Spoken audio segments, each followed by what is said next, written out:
Hello friends, welcome to स्टडीपीडिया।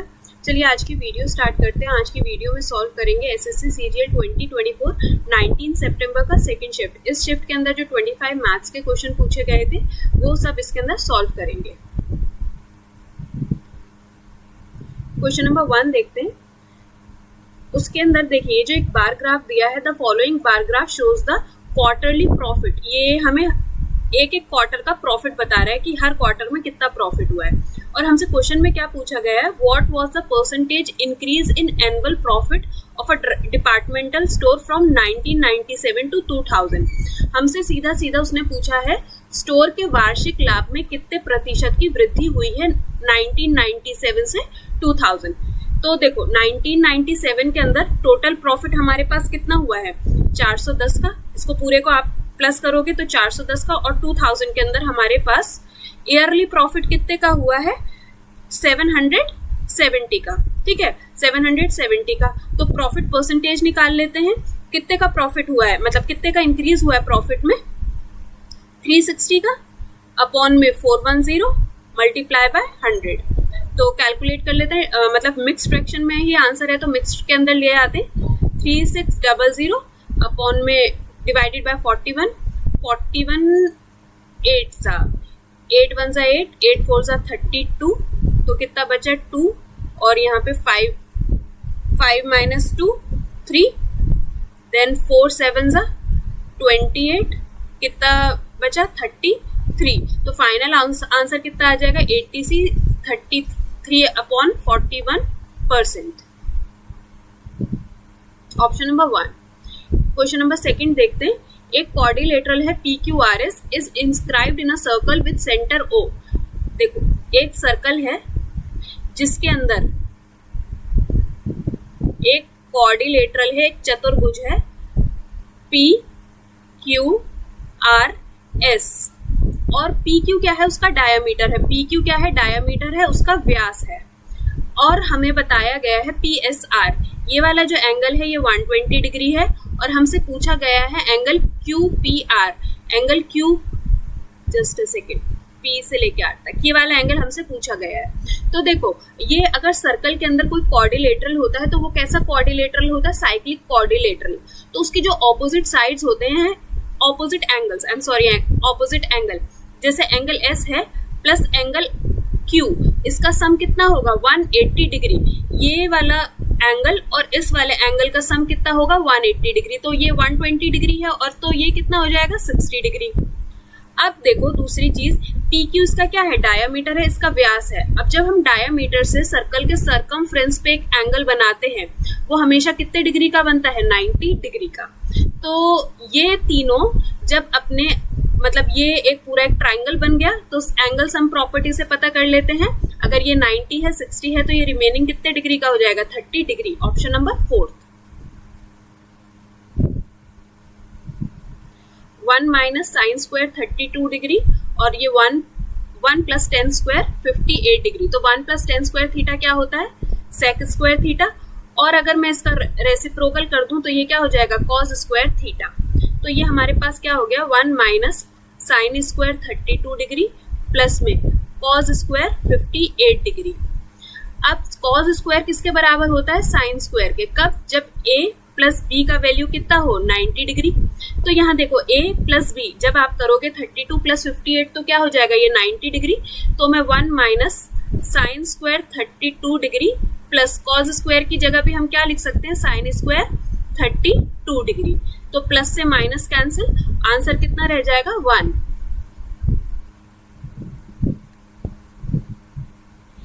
दो triangle हैं और दोनों ट्राइंगल कैसे हैं कॉन्ग्रुएंट है, तो इनको ऐसे ही नेमिंग करेंगे जो साइड्स इनकी कॉन्ग्रुएंसी के अंदर है। तो A B C, A के कॉन्ग्रुएंट में क्या है F है तो F, देन B के कॉन्ग्रुएंट में D और C के कॉन्ग्रुएंट में E, ऐसे ही नेमिंग करेंगे उसको।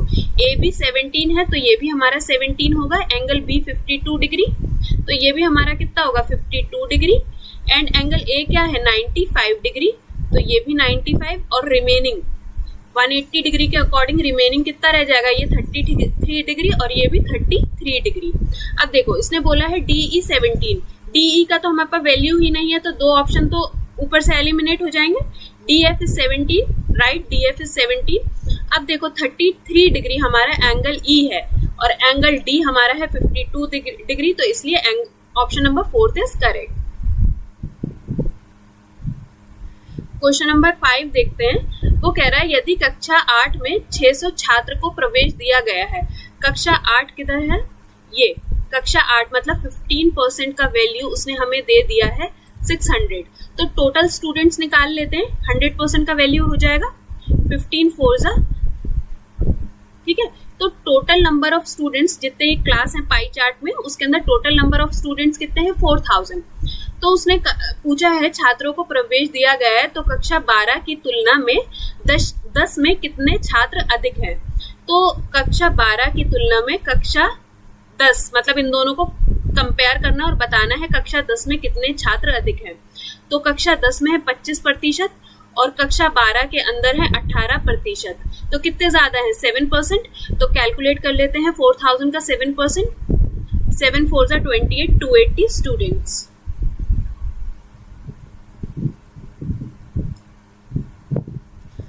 Three years ago, the age of a person was 6 times the age of the younger brother. तो बड़े वाले भाई को A मान लेते हैं और छोटे वाले भाई को B मान लेते हैं। 3 years ago, तो A -3 और B -3 क्या बोल रहा है, 3 साल पहले एक व्यक्ति की आयु उसके छोटे भाई के आयु की 6 गुना थी। तो इसकी आयु इसके भाई की कितनी थी, 6 गुना थी। तो यहाँ से A की वैल्यू निकाल लेते हैं। A -3 इज इक्वल्स टू में 6B -18। तो A का वैल्यू हमारे पास कितना आ गया 6B -15, ये एक वैल्यू आ गया हमारे पास।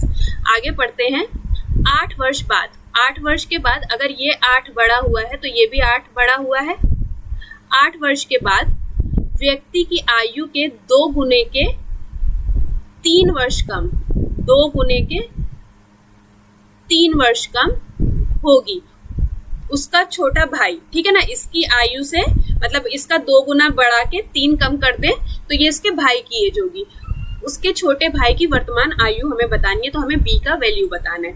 A का वैल्यू हमारे पास कितना है 6B -15 +8 is equals to 2B plus में 16 माइनस का 3, ठीक है। तो ये यहाँ पे कितना बच गया, ये इधर गया 4B इज इक्वल्स टू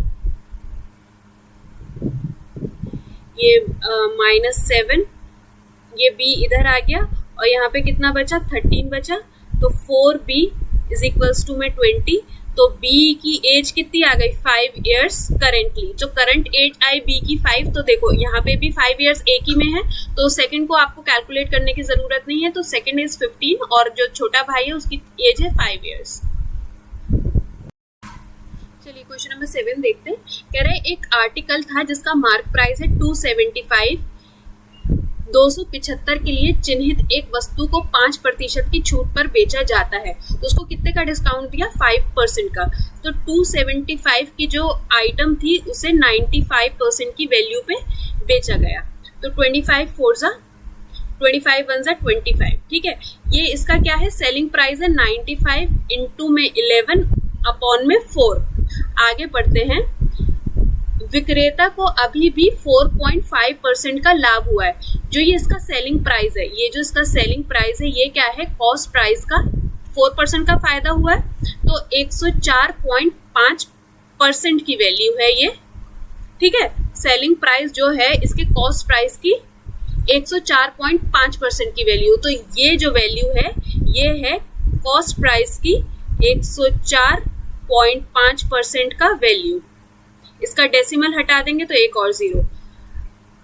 तो हमसे क्या पूछा गया, व्हाट डिड ही पे फॉर इट, मतलब हमें इसका मतलब कॉस्ट प्राइस बताना है। जो डीलर पे करता है वो क्या होता है कॉस्ट प्राइस। तो ही किसकी बात हो रही है, सेलर की बात हो रही है कि उसने उस आइटम के लिए कितना पे करा था, ठीक है। तो 95 1 जा 95, यहाँ से 95 1 जा 95 1, फिर अगेन यहाँ पे 95 1 जा 95, यहाँ 11 से 11 कैंसिल, तो 4 1 जा 4 425 250। तो कॉस्ट प्राइस कितना आ गया 250। जो सेलर था at the time of purchase उसने कितना पे करा था 250 उस आइटम का कॉस्ट प्राइस था। क्वेश्चन नंबर 8 देखते हैं। एक बिल्डिंग है, एक स्कूल की इमारत में एक ओवरहेड टैंक है। इस टंकी के भरने के लिए 50 बाल्टी पानी की आवश्यकता है। सपोज वो जो 50 बाल्टी की आवश्यकता है, तो हम मान लेते हैं जो वो टैंक है उसके अंदर 50 यूनिट पानी आता है और एक बाल्टी में 1 यूनिट पानी आता है। तो टोटल कितनी बाल्टी चाहिए? 50 बाल्टी चाहिए। हमने ये उसका टोटल वर्क मान लिया कि उसको फिल करने के लिए जितना पानी चाहिए वो 50 यूनिट चाहिए, और एक बाल्टी की कैपेसिटी, एक बाल्टी हमने मान ली 1 यूनिट की है, तो टोटल उसे कितनी बाल्टी चाहिए हो गई? 50 हो गई।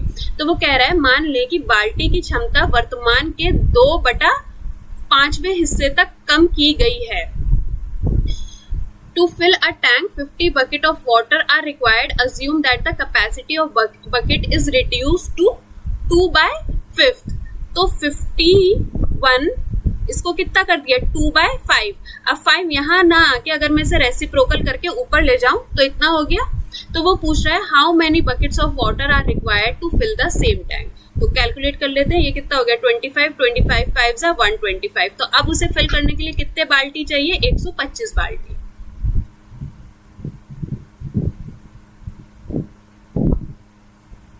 A shopkeeper sell a rice at 44 per kg whose cost price was 40 kg. एक दुकानदार 44 प्रति किलो की दर से चावल बेचता है जिसका क्रय मूल्य 40 था, उसे कितने पे बेच देता है? 44 पे बेच देता है। नहीं, इससे संतुष्ट होकर वह 200 ग्राम चावल को निकालकर अपने लाभ को बढ़ाने का प्रयास करता है। पहले तो देखो, ये जो कॉस्ट प्राइस था ये था 1000 ग्राम का, और सेलिंग प्राइस भी कितने का था? 1000 ग्राम का। अब वो क्या करता है, आपको 1000 ग्राम ना देके 800 ग्राम देता है, 800 ग्राम देता है और पैसे कितना लेता है? 44। ठीक है। अब हमसे पूछा गया है कि दुकानदार को कुल कितना लाभ हुआ है, दुकानदार को कुल कितना लाभ हुआ है। अब ये जो इसका सेलिंग प्राइस है, ये 44। आप बोलो कि इसका जो कॉस्ट प्राइस था वो था कितना? 40। डायरेक्ट कैलकुलेट कर लो कि कितने का फायदा, 4 का फायदा 40 के ऊपर, ऐसा नहीं होगा। जो ये था सेलिंग प्राइस 44, ये कितने का था? 1000 ग्राम का। और जो ये पहले जो ये सेलिंग प्राइस था 44, ये किसका था? 1000 ग्राम का। और कॉस्ट प्राइस भी कितने का था?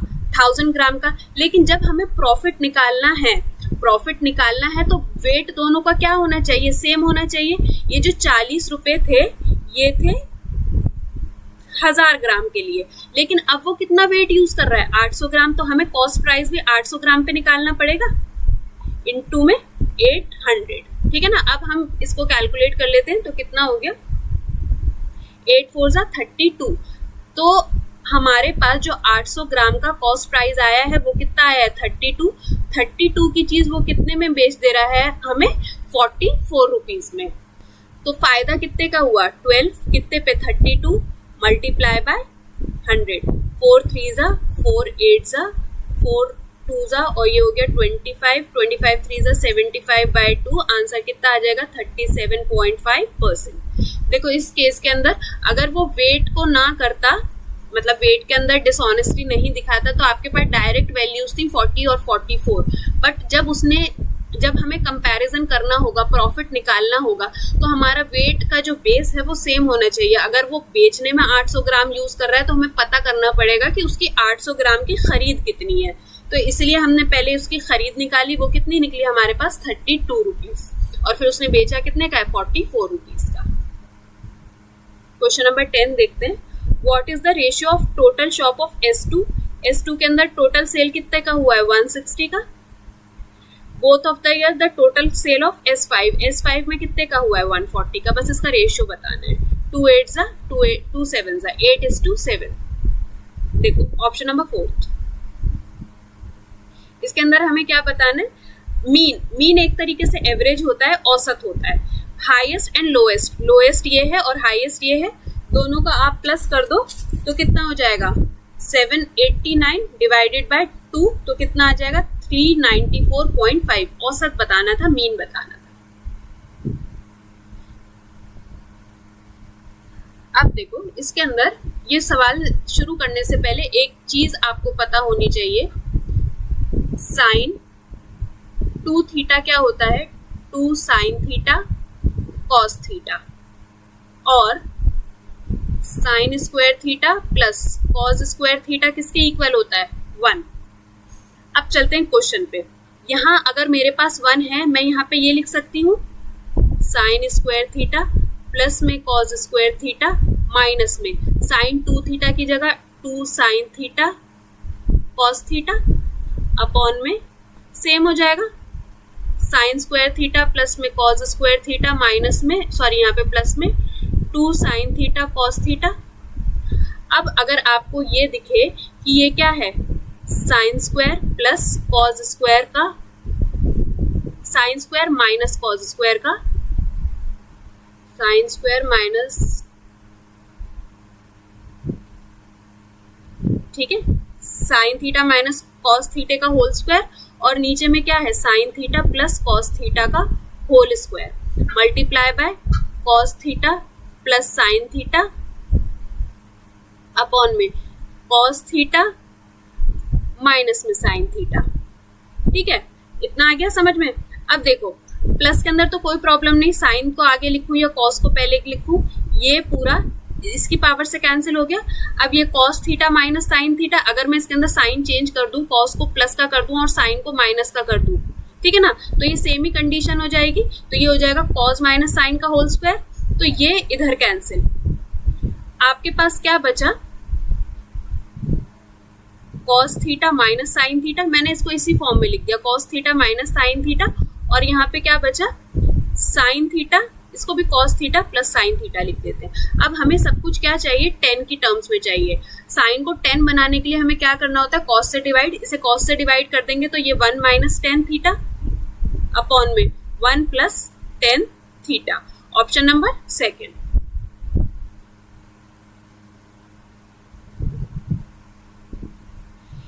एक वृत्ताकार बेलन का आधार त्रिज्या 10.5 सेंटीमीटर है, रेडियस कितना दे रखा है 10.5 सेंटीमीटर। यदि इसकी वक्र सतह का क्षेत्रफल 792 है, 792 हमें क्या दे रखा है, curve surface area. Curve surface area का क्या फॉर्मूला होता है, 2 पाई आर एच, यही होता है। तो बेलन का आयतन क्या है, हमें इसका वॉल्यूम बताना है, और वॉल्यूम क्या होता है, पाई आर स्क्वायर एच। देखो तुम्हारे पास ये फॉर्मूला है, तुम्हें इससे इस फॉर्मूले पे जाना है। तो जो भी हमारे पास एक्स्ट्रा है उसे हम क्या कर देते हैं, एलिमिनेट कर देते हैं। इसके अंदर 2 था, इसमें 2 नहीं है, तो इसे 2 से डिवाइड कर देते हैं मल्टीप्लाई में। इसके अंदर आर स्क्वायर है और इसके अंदर एक ही आर है। देखो दोनों का रेडियस तो सेम ही रहेगा, दोनों की त्रिज्या सेम रहेगी, तो एक रेडियस से इसे मल्टीप्लाई कर देते हैं। तो कर्व सरफेस एरिया कितना है हमारे पास, 792 मल्टीप्लाई बाय हाफ और मल्टीप्लाई बाय 10.5। इसका रेडियस हटा देंगे तो ये हो जाएगा 10, 2 3 जा 2 9 जा और 2 6 जा 5 2 जा 5 2 जा, देन 2 1 जा 2, देन अगेन 2 9 जा 18, 2 8 जा 16। आप इन दोनों को मल्टीप्लाई करोगे, आंसर आपका आ जाएगा 4158 सेंटीमीटर स्क्वायर। बस डायरेक्ट कर्व सरफेस एरिया के अंदर अगर हम हाफ से मल्टीप्लाई और रेडियस से मल्टीप्लाई, हाफ और रेडियस से मल्टीप्लाई कर दे तो ये हमारा क्या बन जाता है, वॉल्यूम बन जाता है, उसका आयतन बन जाता है। ए और बी एक कार्य को क्रमशः 12 दिन और 16 दिन में कर सकते हैं। A and B can do a work in 12 and 16 days respectively. तो इसका देखो टोटल वर्क निकाल लेते हैं, इसका टोटल वर्क आ जाएगा 48, एलसीएम लिया है तो 12 4 जा 48, 16 3 जा, तो इनका एफिशिएंसी कितना आ गया 4:7। If they work together for 6 days, दोनों ने कितने दिन काम करा है, 6 दिन, तो 48 यूनिट वर्क था, दोनों की एफिशिएंसी कितनी हो गई 7 7 6 जा 42। तो अभी बचा हुआ काम कितना है 6 यूनिट, ठीक है। तो then the fraction of the work left, यदि वे 6 दिन के लिए एक साथ काम करते हैं तो शेष कार्य का अंश क्या है। तो कितना वर्क बचा है 6 यूनिट और टोटल वर्क कितना था 48 यूनिट, तो 6 1 जा 6 6 8 जा 48, तो कितना अंश है, कितना फ्रैक्शन है 1:8, 1/8। सिंप्लीफिकेशन का क्वेश्चन है। बॉड मास यूज करेंगे। सबसे पहले देखो डिवाइड, तो यहाँ पे क्या हो गया 5 5 जा, तो 5 प्लस ऑफ, मतलब क्या करेंगे पहले ऑफ, ऑफ का मतलब होता है मल्टीप्लाई, तो 3 2 जा 6 माइनस 4 प्लस 6 3 जा 18 और 18 डिवाइडेड बाय 2 कितना बचा 9, 9 माइनस 8 प्लस का 4, तो प्लस 4 माइनस 4 से कैंसिल, यहाँ पे कितना बचा 1, तो 5 प्लस 6 प्लस 1, आंसर कितना हो जाएगा 12।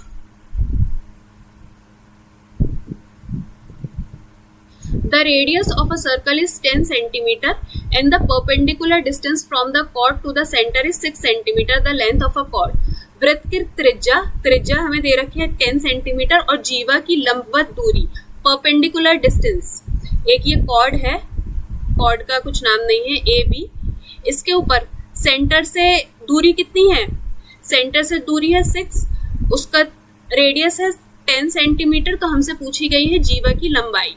तो देखो यहाँ पे हम क्या लगा देंगे, पाइथागोरस थ्योरम, 10 का स्क्वायर इज इक्वल्स टू में 6 का स्क्वायर प्लस में ये मान लेते हैं यहाँ तक x है, तो ये भी x है, क्योंकि जब भी परपेंडिकुलर डिस्टेंस होता है इसके ऊपर लंबवत दूरी होती है, तो जीवा क्या दो हिस्सों में बराबर बराबर बढ़ जाती है, इज इक्वल्स टू में x का स्क्वायर 100, ये इधर प्लस हो रहा है, इधर आके क्या हो जाएगा minus 30x is equals to में x का स्क्वायर, तो ये हो गया 64 is equals to x square, एक्स का वैल्यू कितना आ गया 8, ये 8 है ये भी 8 है, तो पूरी जीवा की लंबाई कितनी हो गई 16 सेंटीमीटर।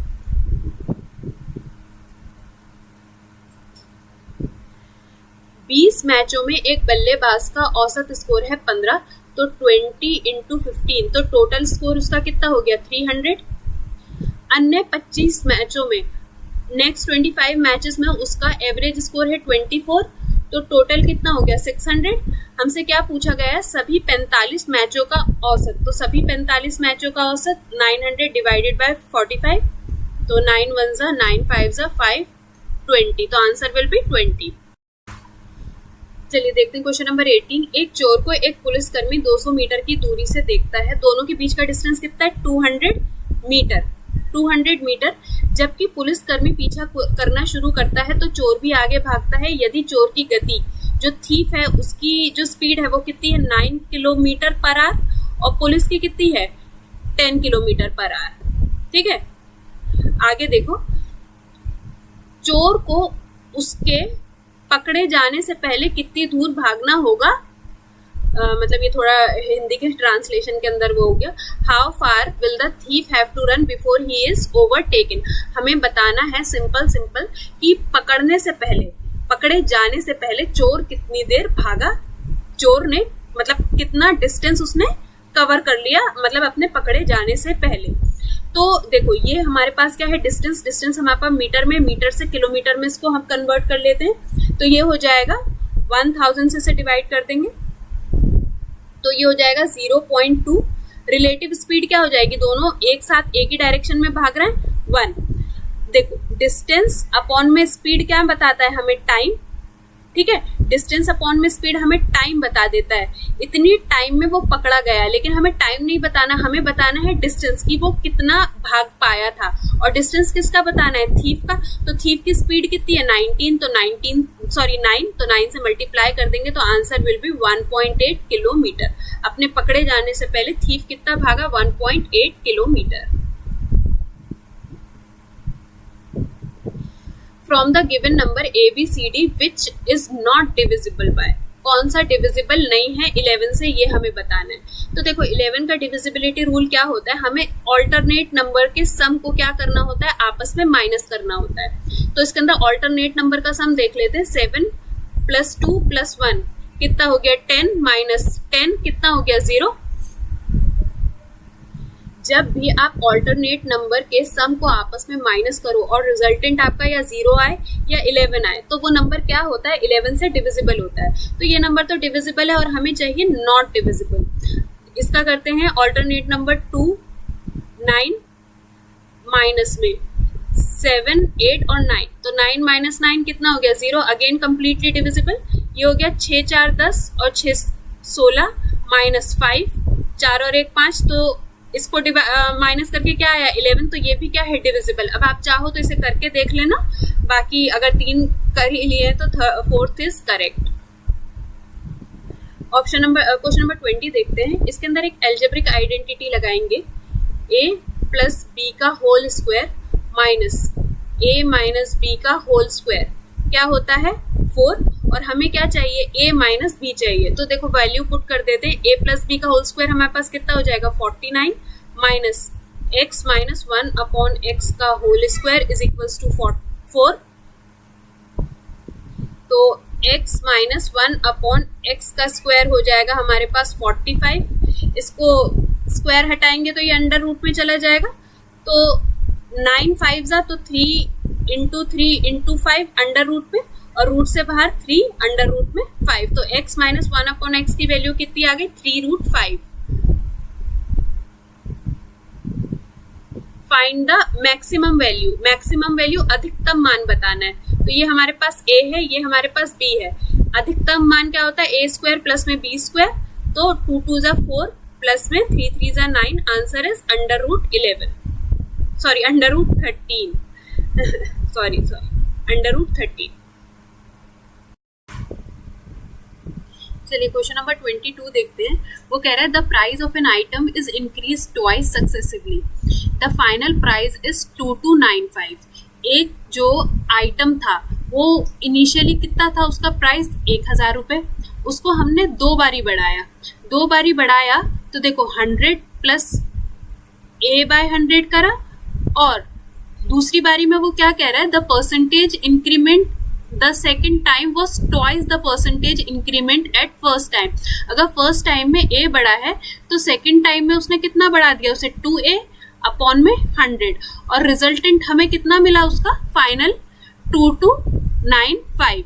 देखो इसे सॉल्व करते हैं, ये 100 कैंसिल कर देते, जस्ट अ सेकेंड, ये 3 0 इधर कैंसिल हो जाएंगे, यहाँ पे 1 0 बचेगा, इधर जाके मल्टीप्लाई, तो 100 प्लस a मल्टीप्लाई में 100 प्लस में 2a कितना हो गया 22950। अब देखो अगर आप इसे सॉल्व करने बैठोगे तो ये बहुत बड़ी क्वाड्रेटिक इक्वेशन बन जाएगी। बस हमें देखना है जो सेकंड टाइम जो इंक्रीमेंट हुआ था वो कैसा था, 2 गुना था, ट्वाइस था। अब देखो हर एक परसेंटेज के अंदर 5 यूनिट पे है, बस एक ये यहाँ पे 70% वो हमें दिखा रहा है कि अगर आप इसे डिवाइड करो मतलब 2 से कम्प्लीटली डिविजिबल, मैं ये कहना चाह रही हूँ कि सिर्फ एक यहाँ पे है जो दिखा रहा है कि ये 2 से कम्प्लीटली डिविजिबल है। बट हम वेरीफाई करते हैं तो फर्स्ट के अंदर अगर यहाँ पे सेकंड में 70% का इंक्रीमेंट हुआ है तो फर्स्ट में इसका हाफ हुआ होगा, तो यहाँ पे हो गया 35% का, और ये पूरा कितना हो गया 2a, मतलब इसको भी 35 से करा तो 70 का, तो ये हो गया 135 इंटू में 170। ठीक है, इसे कैलकुलेट करके देख लेते हैं कि रिजल्टेंट हमारा यही आ रहा है या नहीं। तो 17 5 जा 85, 17 3 जा 51, 17 3 जा 51, देन यहाँ पे 9 आया, और 17 1 जा 17, तो हमारा आंसर कितना आ जाएगा 22950। तो देखो सेटिस्फाई हो गया। तो हमारा उसने हमसे यही पूछा था by what percentage was the price increase in the second time, तो सेकंड टाइम में कितना इंक्रीज हुआ था 70%। क्वेश्चन नंबर 23 देखते हैं। वो बोल रहा है 2 वर्ष के अंतराल पर जन्म लेने वाले 6 बच्चों की आयु का योग 90 वर्ष है। The sum of the ages of 6 children born at a interval of 2 years। तो अगर आप देखो अगर उनकी एजेस का सम है 90, तो अगर पहले बच्चे की एज x ईयर्स है तो दूसरे बच्चे की होगी x + 2, उससे 2 साल बड़ा, देन अगेन 2 साल बड़ा, देन फिर से 2 साल बड़ा, +6 x + 8, और जो लास्ट छठा बच्चा होगा वो हो गया x + 10 ईयर्स। और इनकी जो ये एज है इसका सम कितना है 90, तो ये हो जाएगा 6x प्लस में 4 और 2 6 6 6 12 8 20 और ये 30 इज इक्वल्स टू 90। तो यहाँ से x की वैल्यू आ गई हमारे पास कितनी, x आ गया हमारे पास 10। हमसे क्या पूछा गया सबसे बड़े बच्चे की उम्र क्या है, तो सबसे बड़े बच्चे की उम्र यही है x + 10। तो x कितना है हमारे पास 10, 10 + 10 20, जो सबसे बड़ा बच्चा है उसकी एज है 20 ईयर्स।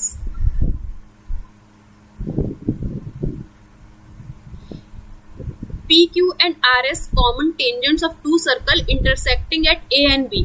दो सर्कल हैं ऐसे करके जो इंटरसेक्ट कर रहे हैं, ये जो पॉइंट है इन पॉइंट्स पे इंटरसेक्ट कर रहे हैं, प्रतिच्छेद कर रहे हैं, इन्हें क्या बोलेंगे, ए और बी। और इनकी क्या है, ये P Q and R S सामान्य स्पर्श रेखा। ये है पी क्यू, स्पर्श तो नहीं हुई, थोड़ी गलत बन गई, पी क्यू, और ये हो गई, ये इनके टेंजेंट है आर और एस। इतना आया समझ में। A and B when produced on both sides meet the tangent PQ and RS x and y। A को जब आप यहाँ से बढ़ाओगे, ये इधर मिलेगी x पे और ये इधर मिलेगी y के ऊपर। If the AB is 3 centimetre, ये जो A से लेके B तक है ये कितना है 3 सेंटीमीटर, और x y पूरा x से लेके y तक कितना है, x से लेके y तक है 5, तो ये x से लेके A तक 1 यूनिट हो गया, x से लेके A तक ये जो डिस्टेंस है, और ये y से लेके b तक 1 यूनिट, और ऐसे ये x से लेके a तक 1 यूनिट।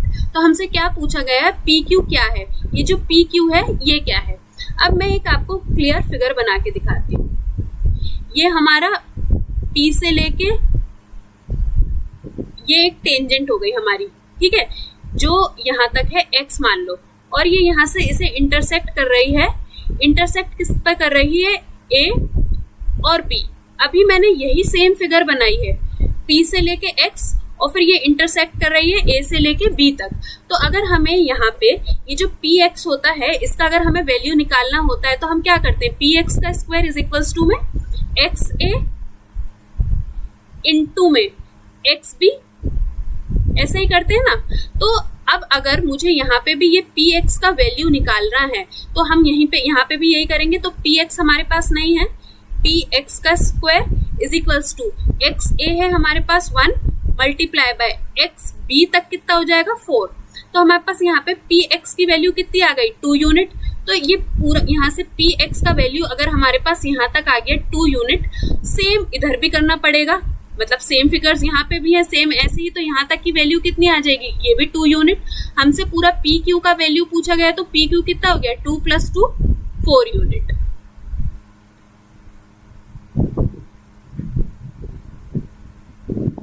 क्वेश्चन नंबर 25 देखते हैं। वो बोल रहा है 1456 की राशि जब 10 वर्षों के लिए निवेश की जाती है तो परिपक्वता पर मैच्योरिटी पर हमें मिलते हैं 2366 रुपए। साधारण ब्याज दर पर निवेश किया गया है तो राशि का भुगतान किया जाता है। तो मतलब ये सिंपल इंटरेस्ट पे इन्वेस्टेड है, और हमसे क्या पूछा गया है, उसका रेट कितना है। असम 1456, प्रिंसिपल है हमारे पास 1456, इन्वेस्टेड फॉर 10 ईयर्स, कितने R% से हमें कितना मिल जाता है, अमाउंट मिलता है मैच्योरिटी पे 2366। तो इसका सिंपल इंटरेस्ट कितना हो गया 910। अगर इन दोनों को आपस में माइनस कर दो, प्रिंसिपल को और अमाउंट को, तो आपको हमारे यहाँ पे क्या मिल जाएगा, सिंपल इंटरेस्ट। तो कैलकुलेट कर लेते हैं। 13 7 91, 13 1 13, 13 2 26, फिर देन 7 7 1 7 और 7 6 42, 4 4 16, और ये हो गया 25। तो रेट कितना हो गया 25/4, तो 4 6 24.25%। Option number second. सो आज की वीडियो में हमने पूरे 25 क्वेश्चन सॉल्व कर लिए हैं एसएससी सीजीएल 2024 19 सितंबर का सेकंड शिफ्ट के। होप ये वीडियो आपके लिए हेल्पफुल रहेगी। वीडियो अच्छा लगा हो तो एक सब्सक्राइब जरूर करिएगा, और अगर आपको लगे ये आपके किसी फ्रेंड या फैमिली के लिए हेल्पफुल है तो please do share the video. Thank you so much, मिलते हैं नेक्स्ट वीडियो में।